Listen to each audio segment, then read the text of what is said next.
a todos. Estamos en el confinamiento sin finamientos 3. Aquí estamos en Eco, Ander y yo. Y bueno, pues esta semana lo que hemos hecho ha sido con un buen colega que tenemos, que se llama Quique Royuela, pues hemos pensado que estaría bien tenerla aquí charlando sobre estos temas porque, bueno, Quique, como muchos de vosotros igual ya sabéis, es el comandante en jefe de la revista para la que Neko y yo a veces escribimos las cosillas. A veces, a veces muy a menudo. Cuando él nos deja, pues publicamos algo. Entonces, bueno, pero no le hemos traído aquí por ese tipo de divulgación tan chula que a él le ha gustado sacar adelante, sino porque él de formación es virólogo. Es virólogo de verdad, de los que aunque hace tiempo que ya no esté en el tema de la investigación metido, pues de alguna manera sabe mucho más que muchísimos de los mortales que están hablando por ahí a diestro y siniestro sobre ello. Entonces, eso es fácil, Iván, eso es fácil. Saber más que muchos de los que están hablando no es muy difícil, tampoco me da mucho mérito, o sea que... Bueno, pero a lo que te voy, que por acabar de presentarle ya con un poco de cuajo, pues me lo voy a leer porque si no la voy a cagar.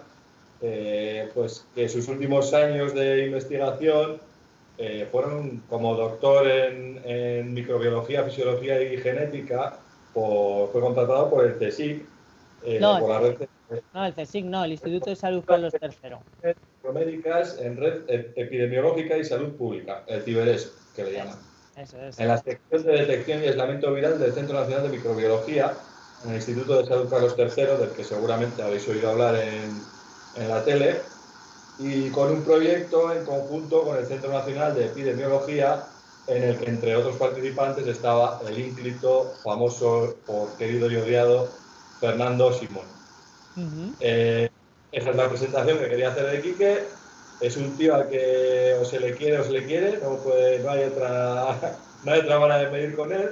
Hay otra, pero no la digas.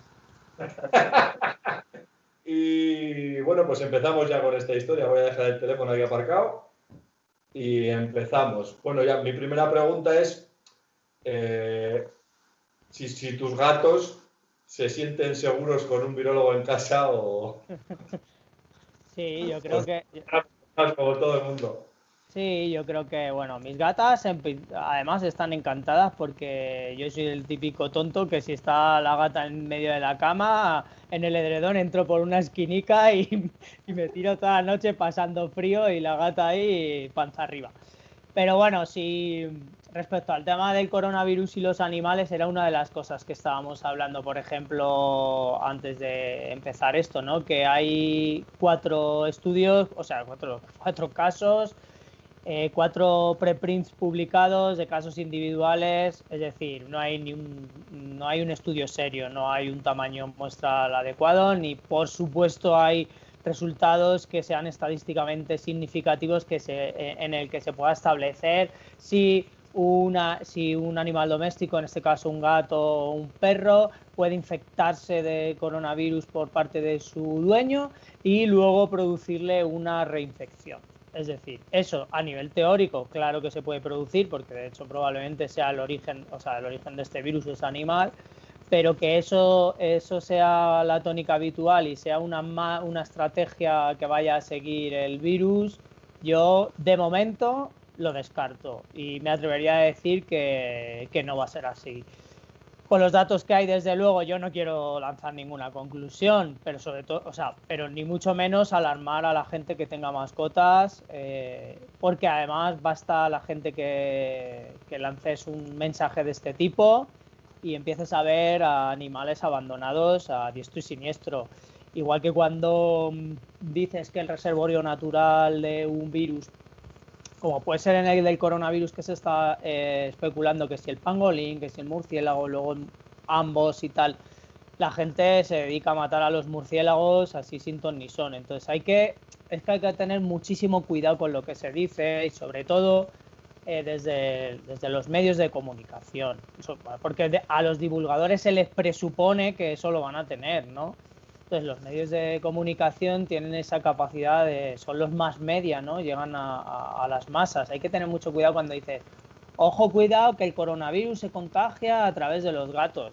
Bueno, cuidado, que ha habido un artículo por ahí que no se ha podido reproducir, que la Asociación de Veterinarios Estadounidense está diciendo que cuidado con eso porque es que no tiene ningún fundamento científico, que hay que hacer más pruebas y no puede salir en primera página de un periódico nacional. Hay que ser un poco sensatos.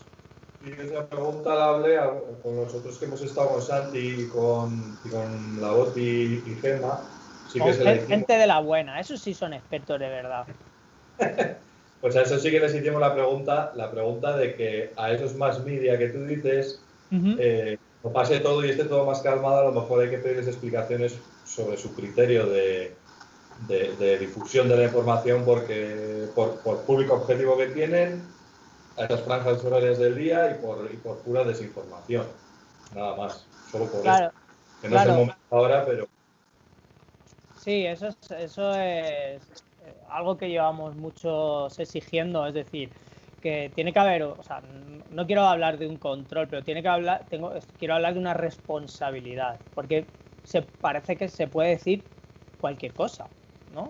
Podemos hablar de cualquier cosa y y da igual la repercusión que tenga, ¿eh? ¿Te has cargado la credibilidad de un tío? Ah, no pasa nada. O empiezan a haber ahora miles de abandonos de mascotas. Ah, no pasa nada. Sí, hombre, claro, si tiene una repercusión, la repercusión hay que analizarla y hay que pedir responsabilidades, por supuesto, y los grandes medios y los pequeños medios, ¿eh? Todos tenemos una responsabilidad con lo que decimos. Entonces, muchas veces es mejor callarse. Ya sé que es difícil porque cuando te proponen hacer algo y te pagan, es como, hostia, ¿cómo no lo voy a hacer, no? Si tal. Pues a mí me han propuesto salir en varios programas a hablar y, sinceramente, no creía que fuesen los programas en los que yo tengo que salir a hablar. Entonces, pues he rechazado prácticamente cualquier oferta de hablar, excepto con vosotros, con Santi en su canal y lo que hago en Radio Nacional de España con Alfredo, en mi sección de Ciencia y Música. Entonces, a salir en un programa en el que creo que no es el público objetivo y que van a intentar darle la vuelta a todo lo que digas, porque al final lo que quieren es que digas, sí, esto ha salido de un laboratorio. Pues al final, si quieren eso, lo van a sacar, porque te lo sacan, porque aunque tú digas, ¿cómo voy a decir yo que eso ha salido de un laboratorio? Ya tienen ahí, cortan ese gen. Es que parece que tenemos una cosa como que los virus son una cosa muy reciente, ¿no? Pero eso es parte integral de nuestra historia. Quiero decir, o sea, el ser humano evolutivamente es lo que es también gracias a los virus, a los retrovirus, etcétera, ¿no? O sea... Sí, por supuesto, los virus son mucho más antiguos que nosotros. Estamos hablando que las hipótesis más aceptadas sobre el origen de los virus están hablando de que puede tener un origen de coevolución paralela a la de la célula. Es decir, la célula tiró por un camino en el que se generó una simbiosis, ¿no?, entre varios tipos de orgánulos, ¿no? Decidieron trabajar juntos y crear algo un poco más complejo, y los virus, pues parece ser que una de las teorías estas de la coevolución lo que dice es que, bueno, pues que a partir de esas proteínas y ácidos nucleicos, pues igual no vieron, a ver, entre comillas, lo de ver, pensar y tal, ya sabemos que esto no es posible en este tipo de organismos, pero que les fue bien infectando o trabajando de forma independiente, ¿no? Se independizaron y tiraron por una línea paralela a la de la célula, y muy mal no les ha debido ir. Permanecen de la misma manera o muy parecida a hace millones de años. Nosotros, bueno, hemos evolucionado en aspecto, en algunas otras cosas igual nos hubiese venido mejor quedarnos en un formato unicelular, pero sí, los virus, claro, es que son fundamentales para nuestra evolución. De hecho, lo que decía en ECO es que sí que hay una teoría incluso que les otorga a los virus un papel esencial en la evolución humana. Hay trabajos en los que los que sí que se ha visto que hay partes sobre los retrovirus, en concreto es a los que se le asigna este papel, porque parece ser que en el cromosoma Y sí que se han detectado ciertas secuencias de retrovirus por las cuales se hipotetiza que se pudo sufrir, unos primates africanos pudieron sufrir una infección por retrovirus. Lo que estamos viendo ahora en esas secuencias del cromosoma Y son los vestigios de aquella infección, que aquella infección provocó pues la pérdida del órgano vomeronasal, que no me salía el nombre, y algunos receptores receptores olfativos, la creación de la visión tal y como la tenemos ahora, y que dicen que eso fue un salto fundamental, ¿no? para constituir la especie que ahora somos. Entonces, para mí, hombre, que va a decir un virólogo, ¿no? De la importancia de los virus en todo, en la evolución y en todo, ¿no? Para mí, a mí me fascinaron desde... Yo no he tenido nunca vocación de científico. Yo iba por la vida como los virus, chocando con las cosas y en función de con lo que chocaba, interaccionaba. Has tenido siempre más vocación de rockero tú, ¿no? Más que de virólogo. Pues fíjate que yo quería estudiar Bellas Artes. O sea que yo ya lo tenía como muy claro, aunque hice el bachillerato de ciencias, pero tenía muy claro que me iba a ir por Bellas Artes. Pero en COU pues me encontré, porque me gustaban las ciencias, pero de ahí a tener vocación científica va todo un mundo. Es decir, yo de pequeño jugaba con lo que jugaban los demás, pero no era de los que hacían experimentos, ni estaba todo el día. Me gustaba El hombre y la tierra, pero no era de los que se flipaban con Cosmos, por ejemplo. Yo Cosmos lo he descubierto de mayor. Y me topé con los virus así en un día, una clase de biología, y me dejó fascinado. En COU, y dije, en COU, fíjate lo viejo que soy ya, COU.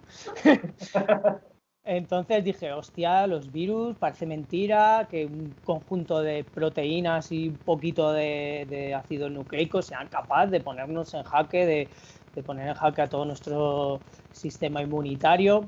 Y dije, yo quiero estudiar eso. Entonces le hablé con el profesor y le dije, ¿qué tengo que hacer? Yo quiero investigar virus. Y me dijo, pues nada, chico, tienes que hacer la carrera de biología y tal y cual. Y eso es lo que hice. Eché la descripción, me fui a Alicante y de ahí a estudiar virus y a investigar con virus en el CNM, sí. Adelante. ¿Se me escucha? Sí. Lo oye bajito, sí, pero bueno, por lo menos bajito. No sé qué me va mal el móvil. Que digo que estoy de moda ahora los virólogos. Bueno. ¿Se me escucha bien? Sí, ahora sí, bajito, pero sí. Bueno, los virólogos, están de moda los virus, porque la mayor parte de los que hablan de virus no son virólogos. Que tampoco pasa nada, porque no somos los mayores expertos en salud pública y en epidemiología, eso también hay que decirlo, o sea que bueno, una por otra.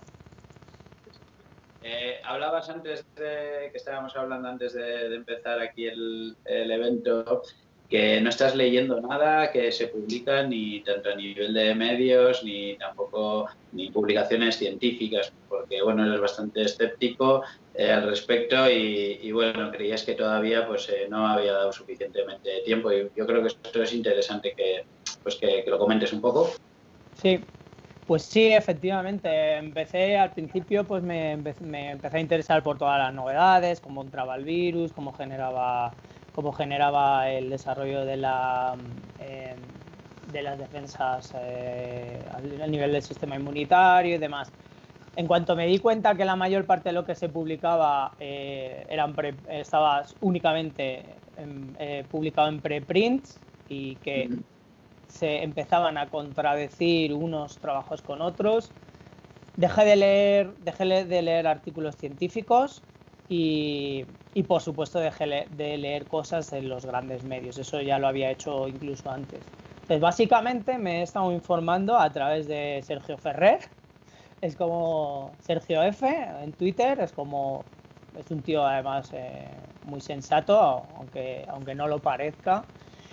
Y sí, y todo lo que publica me parece súper interesante, entonces me permite mantenerme. Cosas también que publican en Sync son bastante interesantes, es un medio de mucho rigor, mucho prestigio, Y básicamente me nutro de eso, pero estoy intentando evitar leer cosas. De hecho, últimamente he leído lo que te comentaba antes, cosas con los receptores celulares y sale un artículo que contradice al otro y el otro contradice al anterior y entonces al final he decidido que voy a esperar un tiempo prudencial de un añito y ya veremos y entonces para poder leer algo en condiciones, que me he dado cuenta que se está publicando mucha mierda.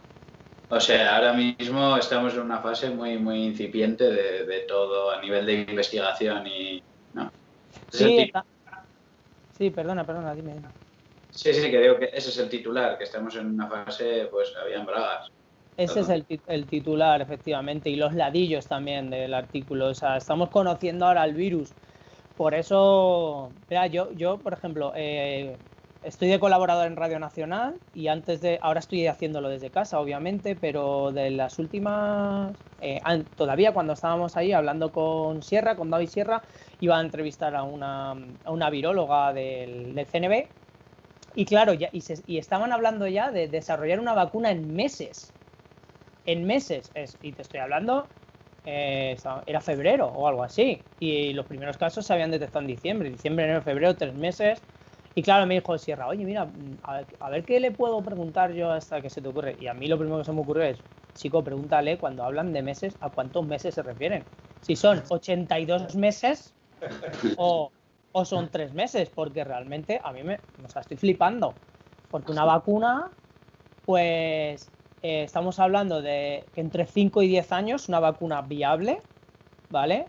La OMS sí que es verdad que tiene publicado por ahí que en el mejor de los casos, las mejores condiciones, con financiación a tope, grupos multidisciplinares currando juntos y tal, que es un proceso que podría durar 5 meses, pero 5 meses no los hemos comido ya, con los primeros casos.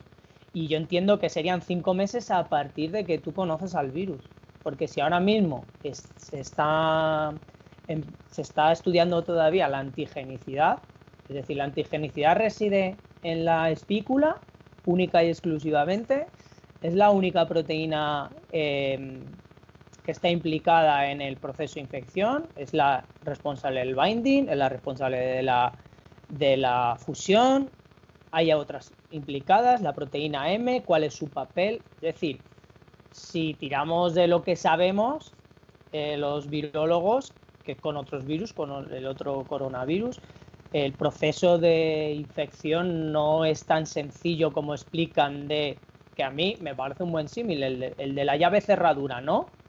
Que lo habréis oído 1000 veces, el de la espícula es la llave, la célula tiene un receptor que es una cerradura, llave, cerradura, abres y pum, y para adentro. Es como la insulina, ¿no? Es una manera de explicarlo también. Es una... Sí, ¿cómo has dicho, Iván? La insulina para los diabéticos, el funcionamiento Sí, a ver, el funcionamiento sí es así de sencillo, pero pero eso no es del todo correcto. Más que un sistema de llave cerradura, yo hablaría de un sistema de ganzúa cerradura, porque no hay una única proteína implicada en la entrada del virus. Es decir, por lo general hay una proteína que está implicada en el binding, que es la unión al receptor, luego otra proteína transmembrana, que es la que abre los canales, permite la fusión de las membranas, permite que entre todo el material genético. Es decir, no hay una única proteína. O sea, no es un sistema de llave, cerradura, giras. O sea, no es una proteína, hay un montón. Entonces, averiguar dónde reside la antigenicidad, es decir, cuál es la proteína más importante para elicitar la respuesta inmunológica. En principio, por lo que sabemos, la espícula, ¿no? La proteína S, ¿vale? Porque suele ser así. Las proteínas de superficie suelen ser así. Yo con el virus que trabajé tenía una espícula, la VP26, y esa era la responsable de generar la respuesta inmunitaria. Y a su vez era la responsable de la entrada en la célula. Pero había otras proteínas que sin ellas no se podía dar lugar a la infección. Es decir, bueno, tenemos los casos, el caso más famoso, por ejemplo, es el del VIH, lo conoce todo el mundo, las famosas proteínas del virus, la GP120 y la GP41, ¿vale? Actuarían a modo similar de la S y la M que tiene el coronavirus. pues la GP120 es la que se une y la GP41 es la que, digamos, abre, fusiona las membranas, ¿no? O en el rotavirus, que es otro virus con el que pude trabajar muy poco, pero también lo conocí, que son la VP4 y la VP7. La VP4 es la espícula, la VP7 está en la matriz, y las dos son necesarias para que se dé ese proceso de infección. Por eso el desarrollo de las vacunas va orientado al conocimiento que tenemos sobre las proteínas más inmunogénicas. Es decir, pero si no tenemos ese conocimiento básico, que es la fase 1 de cualquier desarrollo de la vacuna, que es el conocimiento, la biología molecular de ese virus, difícilmente se puede tener una vacuna en unos pocos meses. Es muy difícil. Se tarda en conocer un virus, sí. Claro, es que es lo que voy a decir yo, que yo creo que has pinchado el globo a mucha gente. Hay mucha gente que piensa que vamos a volver a una normalidad en una cuestión de muy pocos meses y todavía lo que nos vienes a decir es que todavía hay mucho porcentaje por conocer de cómo funciona, claro. Que es esencial para poder desarrollar una vacuna, claro. Sí. ¿Tú te jugarías una cantidad, un porcentaje, leyendo todas esas contradicciones? Estamos en un 40% de conocimiento, ya sé que es muy difícil, pero ¿tú qué crees? ¿Qué te da el olfato? A ver, es que es lo que te digo, procuro leer poco porque me he encontrado con estos de los famosos receptores que me ha echado para atrás, que si es el receptor AC2, que si es el receptor de la malaria, el CD147 y no sé qué, y ahora están, bueno, en fin. No sabría decirte qué porcentaje de conocimiento. O sea, es verdad que cada día se descubren más cosas. Pero es que la ciencia básica requiere su tiempo, no es... Yo cuando digo, el otro día, no sé, me mandan un vídeo por WhatsApp que me moló mucho, ¿no? Porque es el tío este del parche de 13TV, ¿no? Que decía, no es que claro, le meten ahí proteínas para que mute y digo, le meten proteínas para que mute. Y digo, tócate los huevos. Terminología científica, el problema es que eso lo ve millones de personas, o bueno, quiero creer que no, pero parece ser que sí, y claro, porque va circulando y los tíos están, hostia, es que claro, le meten ahí proteínas para que mute, solo han hecho un laboratorio, y yo con esa frase me quedé ya loco. Pero no sabría decirte, Neko, el porcentaje de conocimiento que tenemos de él, porque hay demasiada información que todavía no está contrastada, que no ha podido ni siquiera ser replicada en otros laboratorios, que es la base de la ciencia. Lo que te puedo hablar un poco más conociendo, yo creo que sí que estamos cerca de que el virus remita, porque si funciona un poco como el otro coronavirus, ¿no? Que conociendo la epidemiología del SARS-CoV-1, pues tenemos un poquito más de conocimiento. Luego, ¿en qué se parecerá en la epidemiología? Tendrá también una periodicidad de entre 2 y 4 años, con un pico máximo en invierno y a principios de primavera. Estamos en esa época, ¿no? Estamos en la época en la que teóricamente el virus podría desaparecer. Pero claro, es que con tantos contagios que tenemos ahora mismo el ser humano está actuando de reservorio. Entonces, claro, no podemos comparar con el SARS-CoV-1, que en España se declaró un caso. Entonces, no estamos hablando de lo mismo, no es el mismo coronavirus, por eso hay que esperar. Yo sé que a mucha gente le pide a la ciencia verdades absolutas, respuestas inmediatas, pero bueno, si eres capaz de pedirle a la ciencia respuestas absolutas, tú también tienes que tener un compromiso con la ciencia. ¿Vale? Entonces tú también tienes que tener un compromiso absoluto con la ciencia. Si quieres respuesta absoluta, cuando haya manifestaciones en contra de los recortes, vete a manifestarte, para que luego le puedas pedir a la ciencia verdades absolutas, respuestas rápidas, vacunas en 3 meses y demás. Entonces, el compromiso de la ciudadanía con la ciencia no puede ser solo, es que los científicos, ¿qué están haciendo? Porque si esto es un virus, como leí el otro día, esto es un virus que resulta que sí, que lavándote las manos lo matas, ¿cómo cojones no hay ya una vacuna? Pues bueno, claro, podemos toma. Llevar los rayos del sol a los pulmones, ¿no? Como decía Trump, ¿no? Bueno, podemos intentarlo, a ver. Sí, o los vaos también con Vivaporub, sí, claro. Te preguntabas, es verdad, hubo un señor, era un señor argentino o de por ahí. Sí, me lo Era ginecólogo, ¿no? Pero yo te lo mandé porque te pregunté, me acuerdo, que Sí. dije, bueno, la de Quique. Y la respuesta fue totalmente contundente. O sea, este señor que se dedica a lo suyo. Sí, me preguntó, me acuerdo que además se lo vi por primera vez, me lo mandó Boticaria y me dijo, ¿qué te parece? Y yo la verdad es que lo vi, dije, a mí, mira, sin tener más datos que lo que me han mandado, me parece una soberana soplapollez. Pero puede que me equivoque. Obviamente no hay, o sea, aunque eso pudiese tener una base científica, ¿qué estudios se ha hecho sobre eso? ¿Has puesto a 100.000 personas con el Vivaporub para poder decir eso? Si es que no se ha hecho ningún estudio. Aparte que la base científica es absolutamente ridícula. Es decir, no, el calor mata al virus, sí, y tus células, y tus ojos, y tus huevos, que el calor mata muchas cosas. No sé, ¿sabes? Un poco de seriedad. Me has matado.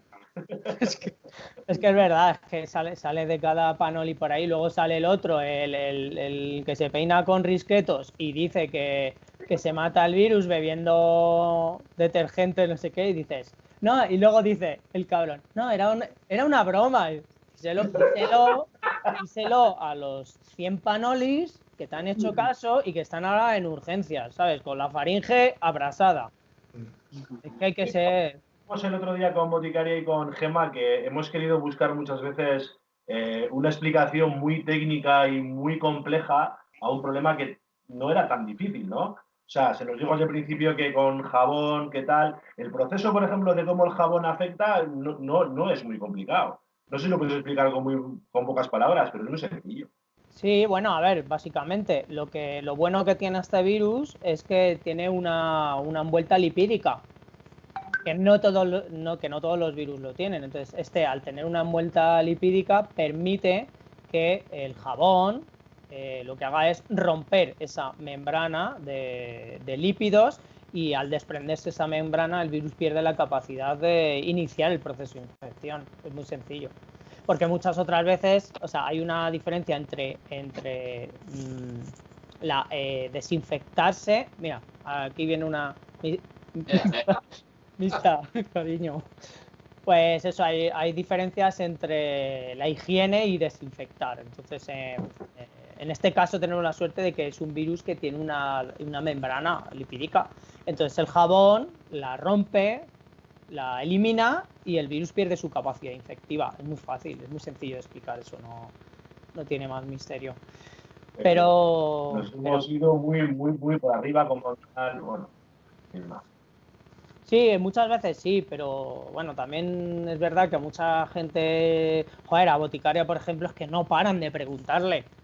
O sea, tú ves su Instagram y tal, y tiene ahí como, y bueno, y Gema, y tiene que explicar hilo sobre hilo, pero que esto ya lo he explicado, que tal, que aquí hay un artículo. La peña, es que mucha peña no lee, entonces es como, bueno, vale, es como si fuera Fundeu, ¿sabes? Yo voy a consultar, vale, pero léete que hay un hilo, ¿sabes? Pero pues sí, se les exige mucho, a Boticaria y a Farmagemma, yo veo que están todo el día haciéndoles consultas, y eso, por ejemplo, yo echo de menos en que lo hubiese hecho el gobierno, ¿sabes? Ese tipo de comunicaciones, esa forma de comunicarlo, más comunicación de ese tipo. Si tú entrabas en las fax del Ministerio de... Ellas dijeron el otro día eso, que la Boticaria en concreto dijo que ya está harta de pedir a la gente que vaya a la fuente, que vaya al Instagram del Ministerio de Sanidad, que vaya, joder, que están pegando un currazo también y que no tienen tanta visibilidad como debiera. Claro, esa es la cuestión, que eso a nivel institucional se debería haber hecho desde el primer momento. Coño, pues si tienes que contratar a la Boticaria y a Farmagemma para que lo hagan, pues, pero bueno, las tías lo están haciendo by the face, ¿sabes? Contestan a toda la gente en Twitter, en Instagram y tal. Y eso sí que echo de menos en la página del gobierno un poquito más de actualización, sobre todo para desmentir los bulos, ¿no? Porque los bulos salen como los hongos. Se propagan por esporas.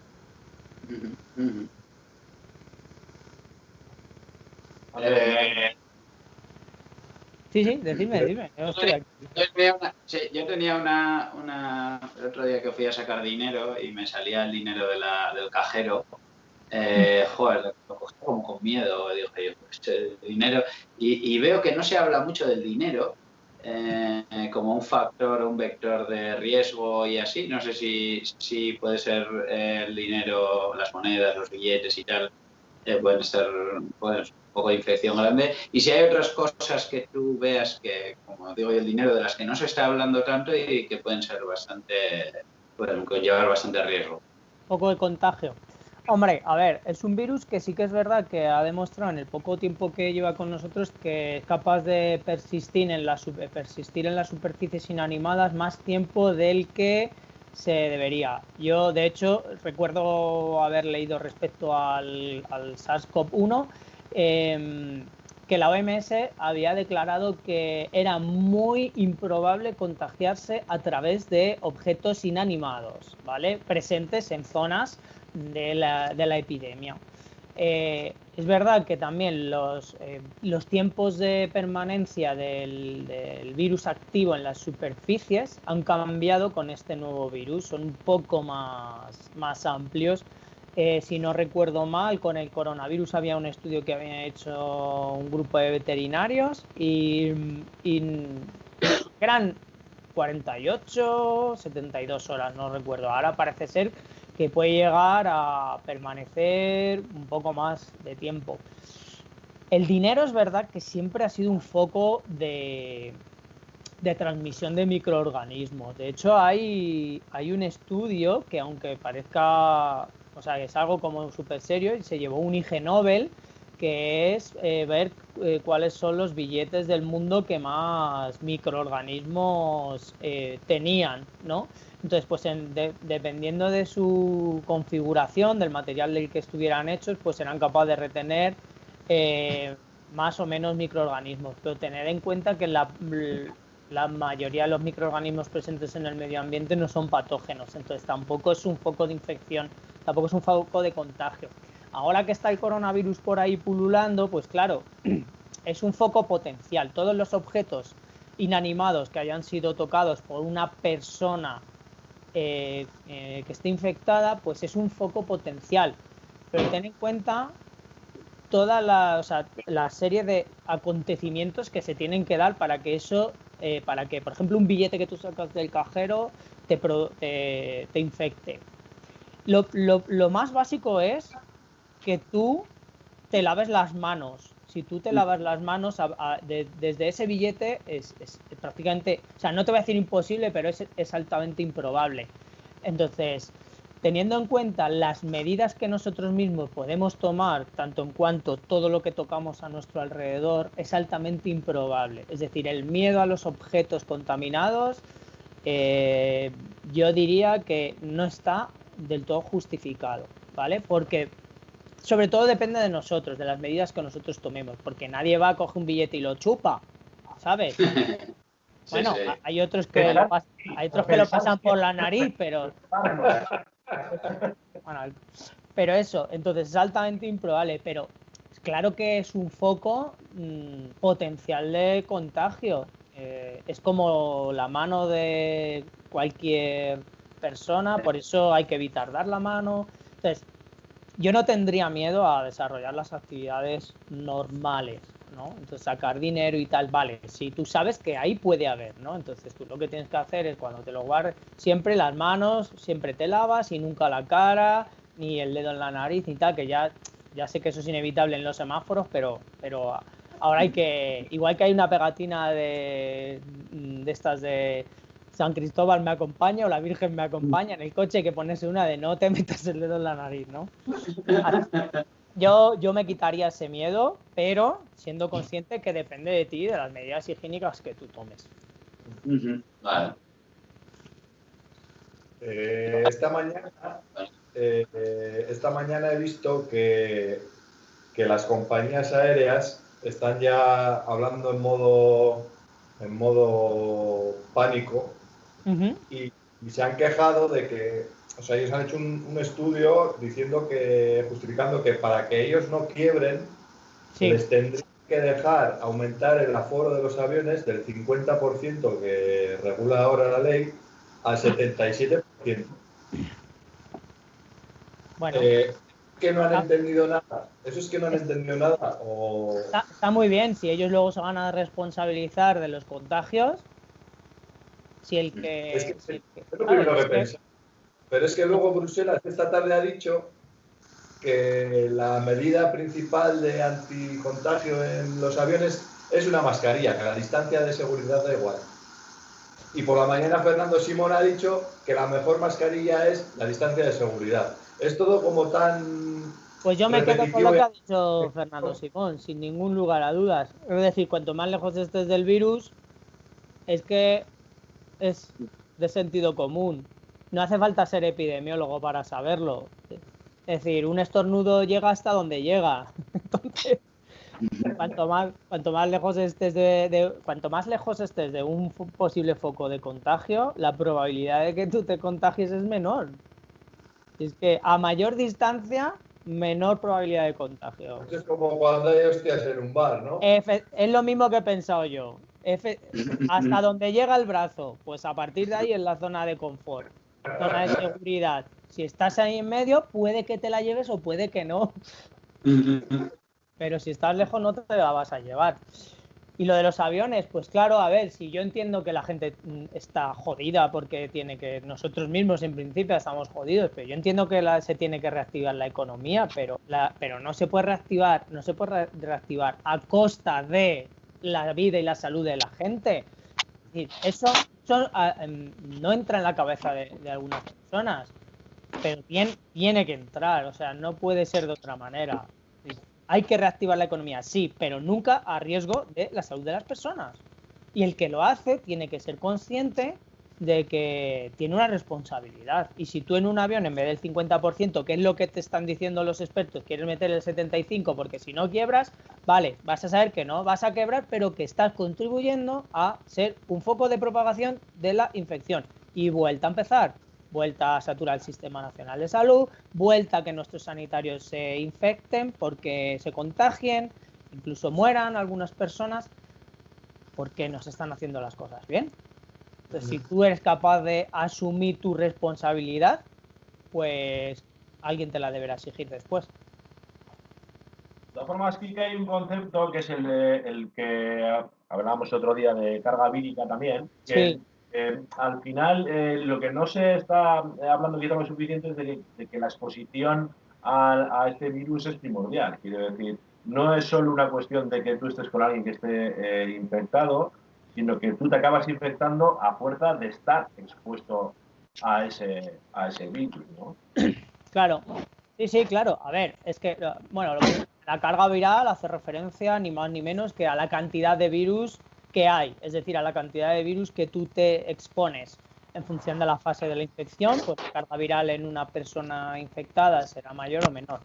Vale, eso no tiene ningún misterio, pero efectivamente el hecho de que tú estés con una persona que esté infectada, si tú tomas ciertas medidas, es posible que no te contagies. Es decir, pero claro, tú le estás dando al virus una posibilidad de saltar de un huésped a otro, que es su intención. Porque no olvidemos que los virus, pese a que estén vivos, y el que diga lo contrario, habría que matarlo, son parásitos intracelulares obligados. Es decir, necesitan células para poder replicarse y seguir subsistiendo. Necesita huéspedes. Cuanto más cerca estés de un huésped, de alguien contagiado, la probabilidad de contagiarte es mayor, pero no tienes por qué. Lo que pasa es que es verdad, te iba a poner el caso del VIH, es decir, se puede convivir perfectamente con gente con VIH, pero la forma de transmitirse es diferente. Entonces, porque el coronavirus se transmite tanto a través de... Un segundo, que es que Ander tiene un bocetín ahí, ¿vale? Es que he cargado el móvil, pero la batería me sigue bajando. Es una cosa muy extraña. Nada, pero, mayores y tenías tu lío ahí en pijama, además. Muy lamentable. Puede seguir, perdona. Es lo peor. Yo no sabía por dónde iba. Sí, bueno, eso, que sí, que se puede convivir con una persona, que se puede convivir con una persona que esté infectada. También es verdad que si está en una fase en la que está remitiendo el virus, pues la probabilidad de infectarte es menor. Cuanto más mayor sea la carga viral, mayor es la probabilidad de infectarte. Si no tomas ninguna medida, si estás constantemente tocándote la cara, la nariz, la boca, pues obviamente eres carne de cañón. Pero si tomas medidas, pues se puede convivir con una persona sin llegar a infectarte, pero claro, ahí ya estás jugándotela mucho, estás con... O sea, entonces, pero bueno, con una persona aislada, en otra habitación, haciendo las cosas bien, se puede, claro que se puede. Se puede. Sí. Un símil, por ejemplo, que una persona con un sistema inmunitario fuerte, vamos a decir, que sería un vaso grande, vamos a decir, ¿no? Entonces tú estás echando gotas continuamente hasta que ese vaso desborda, ¿no? Básicamente es eso, ¿no? O sea, tú estás recibiendo impactos de ese virus y tú te acabas contagiando hasta un punto en el que tu sistema inmunitario ya no lo soporta, ¿no? O no es así. Bueno, eso es una cosa diferente, entonces. Un No estamos... símil, para ver si Vale, es así. vale. Para... Yo ahí sí que diferenciaría entre lo que es la carga viral propiamente dicha, es decir, la cantidad que una persona o en un vial puede haber de un virus. Eso es, la carga viral hace referencia a la cantidad de virus, a la concentración, si hablamos por unidad de volumen, ¿vale? La concentración de virus. Y otra cosa, lo que tú dices, es algo que se llama unidad mínima viable, ¿vale? Es decir, para infectarte con un virus no te infectas. ¿Entiendes? Dependiendo de cada virus, la unidad mínima viable para desarrollar la infección es diferente. Es decir, con un virus serán 15 unidades virales y con otro pueden ser 1 millón de unidades virales. En el caso del coronavirus lo desconozco. No sé cuál es la unidad mínima viable para desarrollar una infección. Pero eso son dos cosas diferentes. Pero claro, tú puedes haber estado expuesto al virus y no haberte infectado. O bien porque esa mínima carga viral necesaria para desarrollar la infección no se ha dado, o bien pues porque igual tienes un sistema inmune que lo ha podido detener a tiempo. Pero como te digo, es que esas cuestiones más epidemiológicas serán las que se analicen en función de los diferentes tipos de pacientes que se estudien. Ahora mismo tampoco te sabría decir, porque estamos viendo que sí, bueno, hay como unos grupos, ¿no?, de personas más vulnerables, pero también hemos visto que hay gente que en principio no entraba dentro de esos grupos, pues también ha fallecido. Entonces no se sabe si es que había una predisposición no conocida o que el virus ha sido capaz de saltarse la defensa del sistema inmunitario. Sí que tengo que decir que esto que se está hablando de que hay 2 cepas del virus ya y que una es más letal que la otra, eso de momento es una patraña. O sea, no hay un estudio que lo corrobore. Sí, hay un estudio que lo sugiere y no está corroborado por nada ni por nadie. De hecho, todo lo contrario. Se han analizado más de 300.000 secuencias de coronavirus. Se ha visto obviamente que el virus muta, todos los virus mutan porque cada vez que se replican se cometen errores. Que haya diferencias en el genoma no establece una cepa nueva de ese virus. Para que se cree una cepa nueva, lo primero, esas diferencias tienen que ser permanentes, esas diferencias en el genoma se tienen que quedar y tienen que afectar a su actividad biológica de forma permanente. Esto no quiere decir que haya una mutación, afecta a su actividad biológica y de repente se convierte en un virus súper letal, ¿no? Puede ser también un virus defectivo. Hemos visto casos en otros virus. La cepa de Ebola Reston, por ejemplo, pues afortunadamente fue una cepa que solo acababa con los monos, pero no con los seres humanos. Entonces, hay mutaciones que benefician al virus y otras mutaciones que le perjudican. Pero no hay cepas. De momento no hay cepas. ni una más letal que otra porque no hay cepas, es el mismo virus. Estamos hablando de la misma especie todo el rato. Y eso es bueno, porque el desarrollo de cepas da lugar a problemas epidemiológicos, porque conlleva estudios nuevos. Es volver a empezar, claramente. Si esa cepa además conlleva el desarrollo de serotipos nuevos, es una putada, porque las vacunas se desarrollan en función de los serotipos. Entonces habría que desarrollar vacunas polivalentes. Es una movida, ya estamos hablando de la Champions League de las preocupaciones, y que no es el caso. ¿Qué más? ¿Quién va? Toca a mí. Por ejemplo. Si déjalo en su sitio, pues. A ver, que las tengo hasta por ahí cosas apuntadas. Vale, un poco por hacer síntesis también, ¿qué hemos aprendido del coronavirus a nivel de como ciudadano versus los virus? ¿Qué cosas se prevén que nos comportemos en relación a los virus en el futuro? Y un poco 3 o 4 ideas clave que alguien que nos vea luego diga, joder, pues han estado hablando con un virólogo que ha dicho esto y esto. Bueno, vale, claros ahí. No pide nada. Bueno, ¿qué hemos aprendido del virus? De momento hemos aprendido que hay virus que son importantes para la salud pública, que hemos aprendido también que recortar en ciencia es malo, está feo. Hemos aprendido un montón de cosas. El problema es, ¿se nos olvidará? ¿Vale? Yo digo que sí. Yo también. Esa es mi apuesta, me lo apuesto todo al negro, ¿no? O sea, yo creo que cuando dentro de unos meses el virus vuelva a sus huéspedes, vuelva a esconderse, en cuanto podamos reunirnos en las terrazas más de 10 personas a tomar cervezas, se nos va a olvidar.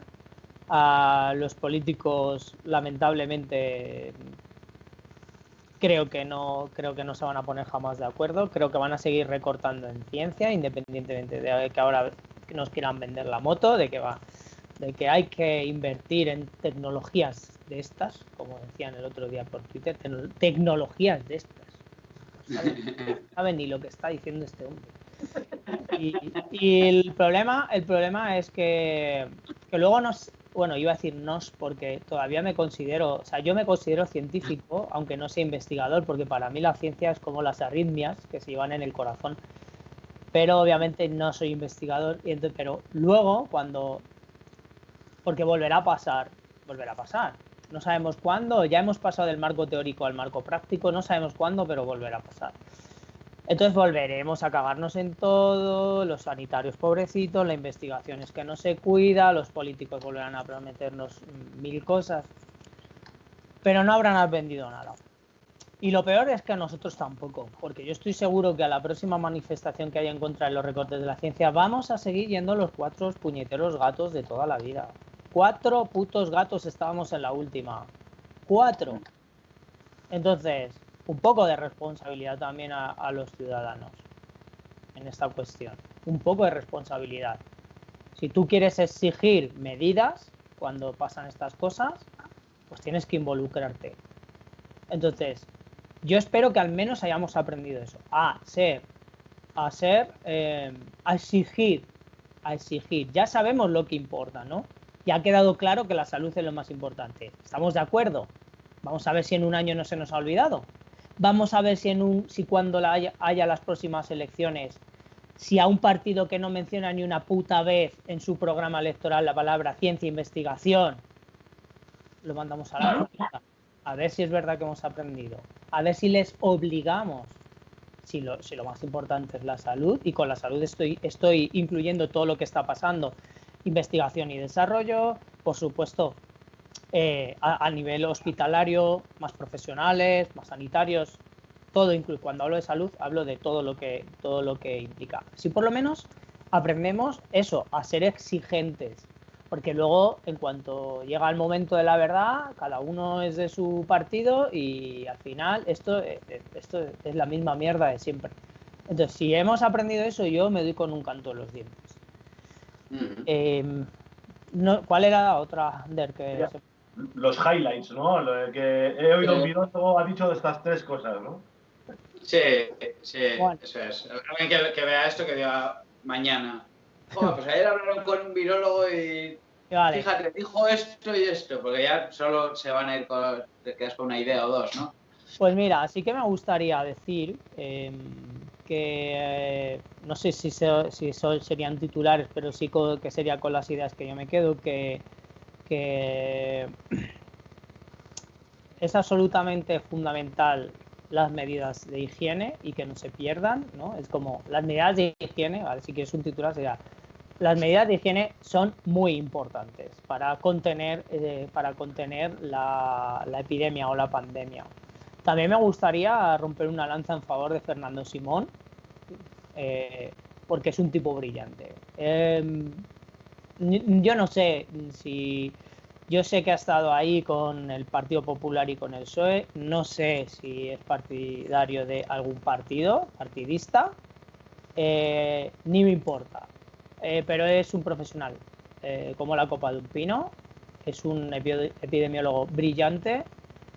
Y es un tío que, independientemente de que haya dado la cara o no, porque es su trabajo dar la cara, es una persona brillante.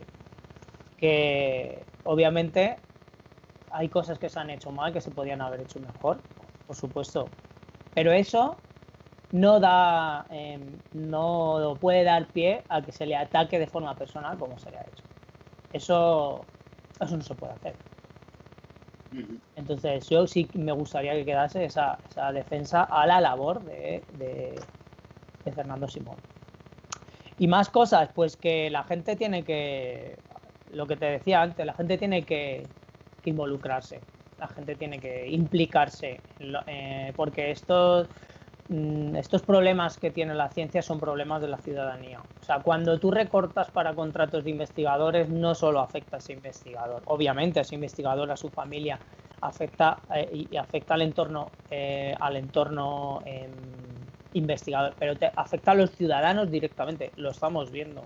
Es que lo estamos viendo. Este es el puro ejemplo de cómo afectan los recortes en la ciencia. Y no estoy hablando de los recortes de hace un año, de hace 4, estoy hablando de un maltrato histórico por parte de los gobiernos a la ciencia en este país. Es un país que no tiene tradición investigadora. Por eso se han notado tanto los efectos en contra de otros países que podían parecer que serán más débiles y sin embargo han podido hacerlo mejor, porque tienen una tradición investigadora. Aquí la tradición investigadora se perdió cuando tuvieron que salir la mayoría de los científicos de Najas en la época franquista y durante la Guerra Civil. Y con esto no quiero decir que los que estén ahora sean peores. No, con esto quiero decir que antes sí se cuidaba la ciencia. Antes la ciencia era una punta de lanza para europeizar la cultura española. Era una época en la que, para que os hagáis una idea, pues el que cortaba el bacalao era un científico. El presidente de la Junta de Ampliación de Estudios era Ramón y Cajal. Y su secretario era físico célebre. Entonces, la cultura de la mano de la ciencia parece que iba bien. Fue una época de esplendor, la edad de plata, la edad de plata de la cultura española. Cuidado, que es mucho decir después del siglo de oro, pero es que no solo era la edad de plata de la cultura española, estamos hablando de la edad de oro de la ciencia española. Por supuesto que los investigadores que hay ahora son grandísimos investigadores, y no solo los que se van afuera, porque además yo estoy cada vez más en contra del concepto de fuga de cerebros. Aquí los cerebros unos se van y otros se quedan, y son tan buenos los que hay aquí como los que hay afuera. El problema es que ha habido una época en la que a partir de esa época pues la ciencia ha perdido esa confianza que sí que tuvo en otra época, y eso sí que yo lo echo mucho de menos. Yo echo mucho de menos políticos con vocación de servicio público, echo mucho de menos políticos cultos, echo mucho de menos políticos, y estoy hablando como un político, repitiendo todo. Echo mucho de menos tal, echo mucho de menos tal. Pues sí, pero es verdad. Entonces, también me intentaría quedar con eso. Intentaría sacar, obviamente esta pandemia no tiene nada bueno, no se puede sacar nada bueno, pero si me tengo que quedar con algo es con lo mal que se han hecho las cosas y la posibilidad de redención, que tenemos una posibilidad de redención. Podemos exigir, debemos exigir y debemos hacer las cosas mejor. Vale. Y ya después de esto tiro el micro y ya no me podéis preguntar. Dime. Una mini, voy a reciclar una pregunta que les hemos hecho también a los otros, y aunque ya más o menos me has dado todo el trasfondo de la respuesta, pero es si la sociedad es más científica de lo que creíamos y si la divulgación, pues como nos hemos comido bulos y cómo nos enfrentamos ante la ciencia y cómo reaccionamos ante ellas, quizás nos haya hecho una buena divulgación, no porque los divulgadores sean malos, sino falta de medios, etcétera. Yo creo que en la época actual es la época en la que más y mejor divulgación se está haciendo. O sea, yo no recuerdo una época en la que se haya hecho tanta y tan buena. Creo que la sociedad es mucho menos científica que hace 10 años. Y eso es gracias a la divulgación, no se puede atribuir a otra cosa. Y solo te voy a decir un cambio que yo he experimentado en mi etapa de investigador, cuando era predoctoral, cómo ha ido evolucionando la divulgación científica mientras yo era predoctoral, postdoctoral y cuando empecé la investigación. Fíjate cómo ha cambiado. Cuando yo estaba haciendo la tesis, a los investigadores que hacían divulgación se les trataba de panolis entre la propia comunidad científica. Y esto no me lo puede refutar nadie, al menos en el ambiente en el que yo me he movido y con la gente que yo he conocido. Y de hecho se decía que hacían divulgación porque eran unos investigadores mediocres. Y eso lo he oído yo a investigadores que se supone de renombre. Que ahora, tócate los cojones, dicen que son divulgadores.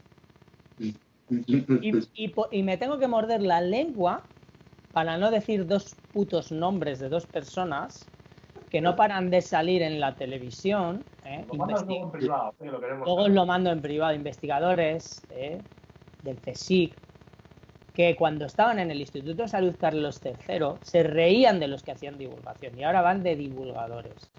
Para que veas, esto es un ejemplo de cómo ha cambiado.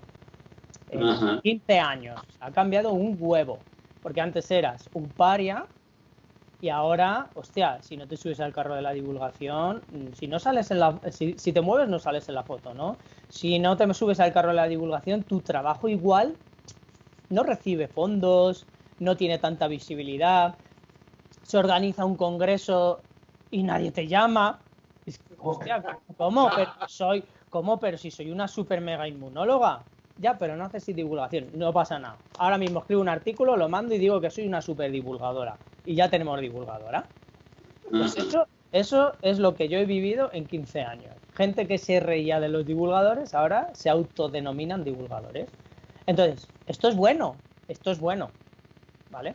Entonces, también es verdad que porque si cada vez se hace más divulgación y mejor es porque la gente la consume. Es decir, esto ya no es una cosa de 4 frikis con una pajarita que llevan pajarita de colores, como era hace 15 años. La gente que está consumiendo divulgación científica es gente que no tiene formación académica en ciencia. Entonces, esto es un cambio fundamental.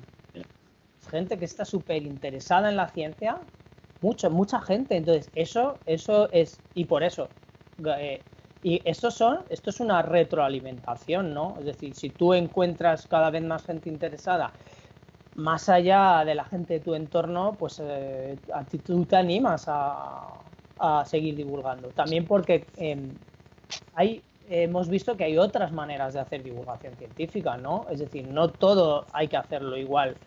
No todo pasa por los mismos estándares, ¿no? Es decir, hay otros, pues yo me enorgullezco de que en principio hacemos lo que nos da la gana. Pues será mejor o será peor, pero hacemos lo que nos da la gana. Y cogemos de repente y cogemos un álbum de cromos y hacemos un álbum de cromos de científicos y de científicas. Que es un formato. Nosotros no hemos inventado los álbumes de cromos, eso está claro. Pero sí hemos hecho un álbum de cromos de científicos y de científicas que no había. Entonces estamos poniendo en la mesa otros referentes. Estamos poniendo, aparte de los pilotos de Fórmula 1, de los futbolistas, jugadores de baloncesto y tal, incluso el álbum de la Ruperta. Dime, Iván. El enfoque que se le da a la ciencia desde el principio, joder, mola mucho. Ya no es que la base sean los relatos científicos o que hagas lo que tú dices, ideas un poco... No, es que, joder, la implicación que desde el principio demostráis con los... me acuerdo de la exposición que preparasteis en Madrid, que también colaboramos nosotros, joder, científicos emigrantes, o sea, gente que se tiene que marchar de su país, porque en la Segunda Guerra Mundial, en la mayoría de casos había más, pero bueno, la norma era que en la Segunda Guerra Mundial se tenían que marchar porque eran judíos, porque tenían ascendencia judía, porque yo qué sé qué. Porque eran homosexuales, porque eran comunistas, sí, por motivos étnicos, motivos religiosos y motivos políticos. Por eso. Pasan 20 años y resulta que esa persona gana un premio Nobel, porque ha podido desarrollar su vida en un entorno... Así de premios Nobel. Yo, cuando desarrollamos la exposición Ciencia de Acogida, mi inspiración era la cantidad de patrimonio cultural que ha perdido España por culpa de la guerra, por el fanatismo ideológico, religioso. La cantidad de patrimonio que ha perdido, que ganaron otros países, porque México acogió españoles con los brazos abiertos, Francia no tanto, cuidado, que sí que había... que ahí los españoles que pasaron por los campos de concentración franceses las pasaron putas, o sea que lo de irse a Francia no era irse a un picnic. Y luego, pero Latinoamérica, Venezuela, Argentina, Colombia acogió a nuestros principales científicos y se fueron allí a desarrollar los principales museos entomológicos, geológicos. La química en México fue brutal con el talento que se fue para allá, neurociencia en Argentina, pero no solo con los españoles, estoy hablando de todos. La prima de Rita Levi Montalcini, que se fue con una mano delante y otra detrás a Argentina sin hablar español, se llegó a convertir en la directora de uno de los principales centros de estudios en virus, por ejemplo. Un montón de patrimonio que hemos perdido que nunca teníamos que haber, que nunca se tenía que haber producido. Esa guerra nunca se tuvo que haber producido. Es una pena y perdimos a grandes...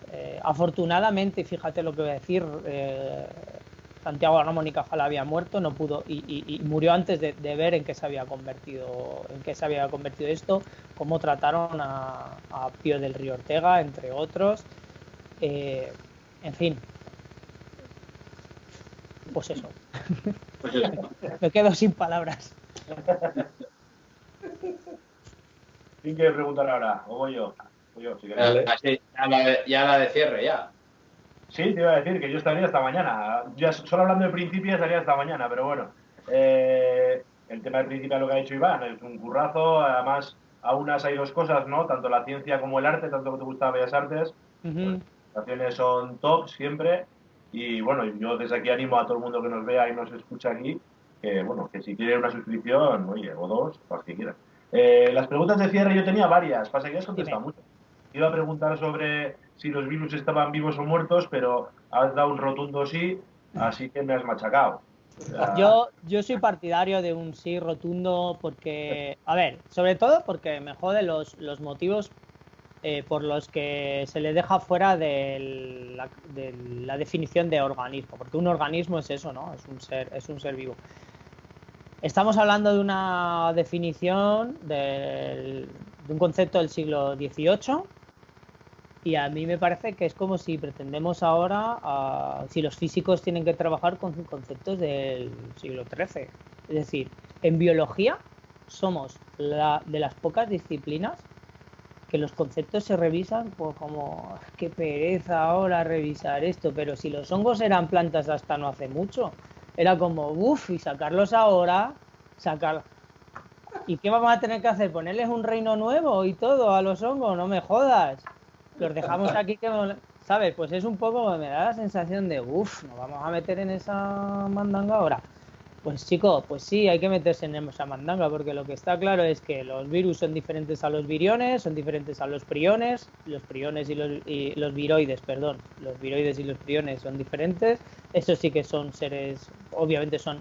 Un virus es un ser acelular, pero de ahí a que no está vivo, ¿qué? Porque al final lo que hay que redefinir es qué coño es estar vivo, ¿no? Es decir, tienes que nutrirte, tienes que relacionarte y tienes que reproducirse. A eso nos basamos. A comer, dar la mano y follar.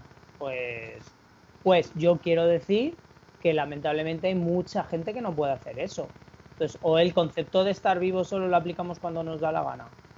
La gente que es extremadamente dependiente, esos no están vivos. Esos no están vivos.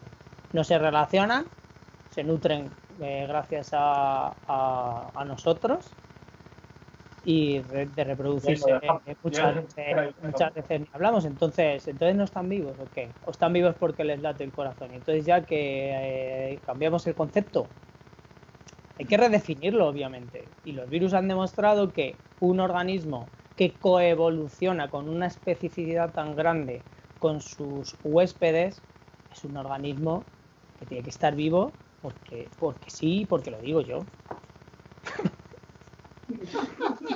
Como no la iba a hacer, pero me la has contestado igual, voy a hacer la mini pregunta y yo me despido.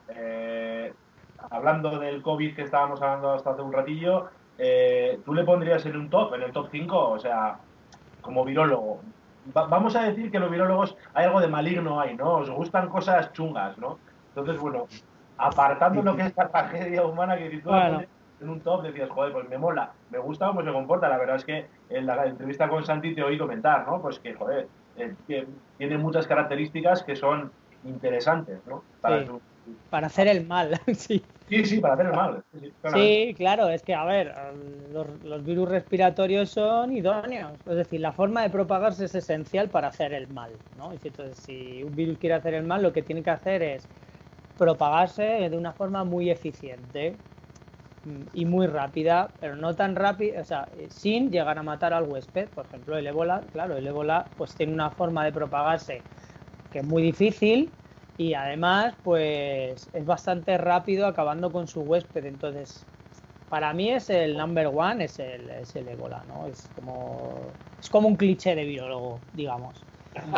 Entonces, pero en el top one estarían los virus respiratorios sin ninguna duda. Entonces el coronavirus es uno de ellos. Yo nunca he trabajado de primera mano con virus respiratorios. Sí yo trabajo con virus menos letales, virus que producían diarreas en niños.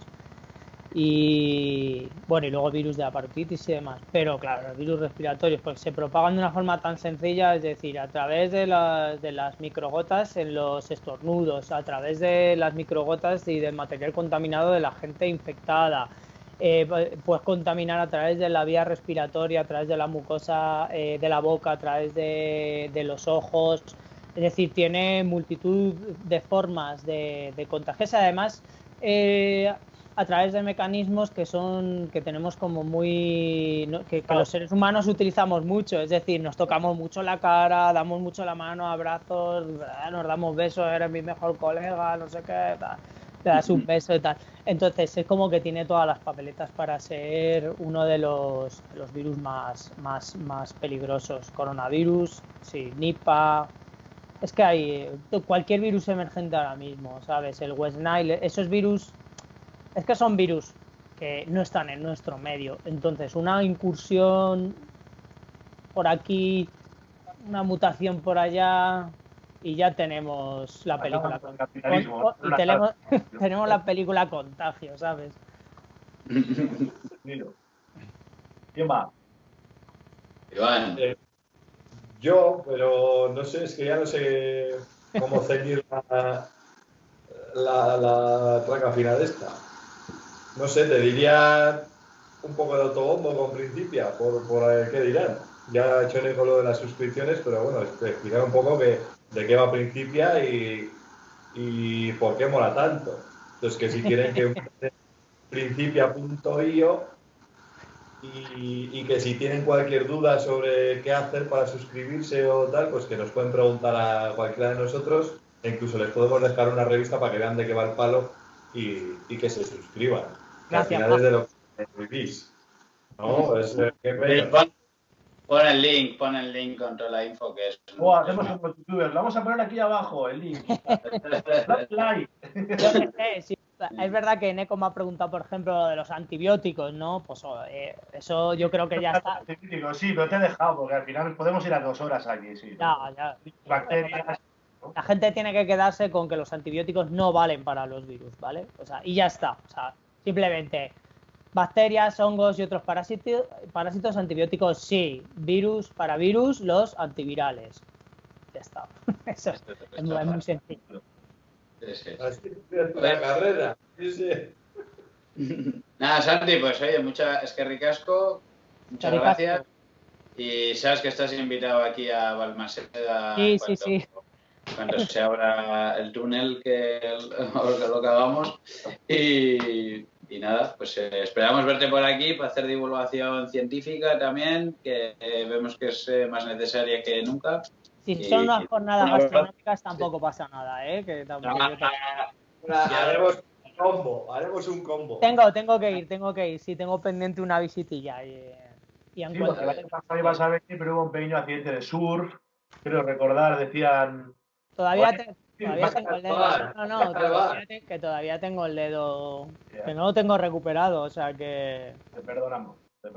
Si quieres hacer un epílogo de algo que creas que sea interesante... Bueno, muchas gracias por... O sea, sí que es verdad que hay muchas cuestiones que a mí se me escapan porque lo que yo he trabajado en salud pública y en epidemiología está muy enfocado a la interacción virus-huésped, a cómo interaccionan los antígenos con los anticuerpos, cómo se desarrolla la inmunidad, ¿no? El desarrollo de las IgM y la IgG, y que hay muchos aspectos que se pueden matizar, como lo de si los virus están vivos o no. Bueno, ese no.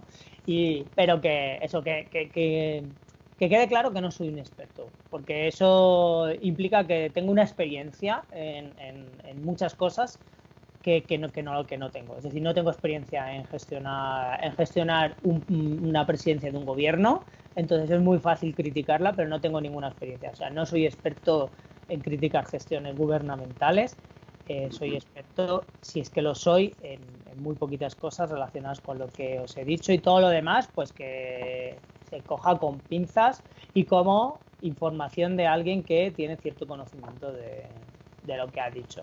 Mira, se me ha ocurrido la última. Mira, que yo la tenía pensada, pero era en plan sorpresa. Pero, y ya con esto ya acabamos si queréis. ¿Te atreverías a poner una nota a la gestión que se ha dado? Vamos a globalizarla, no vamos a entrar ni en comunidades, ni en países, ni en uniones. ¿Tú crees que en general el mundo está a la altura de un reto como este? Como virólogo ya sé que no eres epidemiólogo, ¿eh? Pero por algo que sabes más que yo, ¿le pondrías una nota del 1 al 10? En el planeta Tierra. A los ciudadanos o a los... O sea, vistos, como decía Saga, en aquel punto azul pálido. Es que es muy complicado porque, claro, comparar la gestión que se está haciendo en Estados Unidos con la de España es muy complicada, para que veas que el país más poderoso del mundo, el más preparado y tiene al tío más tonto del planeta, pues estás viendo que ya son los primeros en contagios, los primeros en muertes. Entonces, yo... Un saludo a NSA, por cierto, por el comentario. Yo me quedaría con que la inmensa mayoría de la población sí ha estado a la altura de las recomendaciones que han hecho los expertos. Me queda muy mal sabor de boca en el aspecto político, sobre todo en cuanto a los partidos de la de la oposición. En cuanto a los partidos de la oposición, no han estado a la altura. No sé si la gestión del gobierno ha sido la mejor, no lo sé, es que no lo puedo decir, por eso no la puedo valorar, porque no lo sé, no sé si ha sido la mejor, es la que es y eso se analizará.